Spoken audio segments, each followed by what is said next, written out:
आणि आता एक महत्त्वाची बातमी समोर येते। धाराशिवमध्ये विद्यार्थ्यांना उलट्यांचा त्रास होतोय। रक्त वाढीच्या गोळ्या खाल्ल्याने हा त्रास होत असल्याची माहिती मिळते।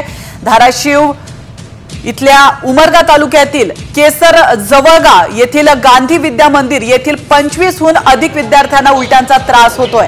6वी ते 10वीच्या विद्यार्थ्यांना आरोग्य विभागाच्या वतीने रक्तवाढीच्या गोळ्या देण्यात आल्या होत्या आणि यानंतर हा त्रास जाणवू लागल्याची प्राथमिक माहिती समोर येते। त्रास होऊ लागलेल्या विद्यार्थ्यांना मुरुम येथील प्राथमिक आरोग्य केंद्रामध्ये दाखल करण्यात आल्याची देखील माहिती मिळते।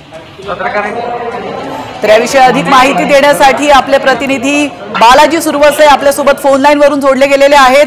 बालाजी, अतिशय धक्कादायक माहिती समोर येते। धाराशिव मधून विद्यार्थ्यांना उलट्यांचा त्रास होतोय, नेमकं काय घडलंय?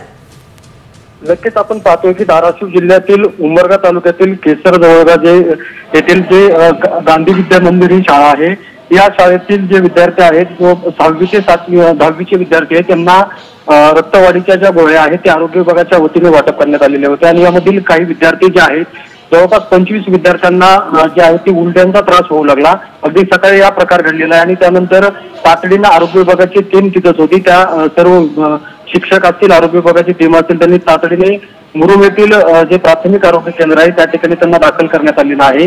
विद्यार्थ्यांची आता प्रकृती स्थिर असून त्यांच्यावर आता उपचार सुरू आहेत। या विद्यार्थ्यांवर आता धाराशिव मधल्याच एका आरोग्य केंद्रामध्ये उपचार सुरू असल्याचं कळतंय। धन्यवाद बालाजी, तुम्ही दिलेल्या महत्त्वपूर्ण माहितीबद्दल।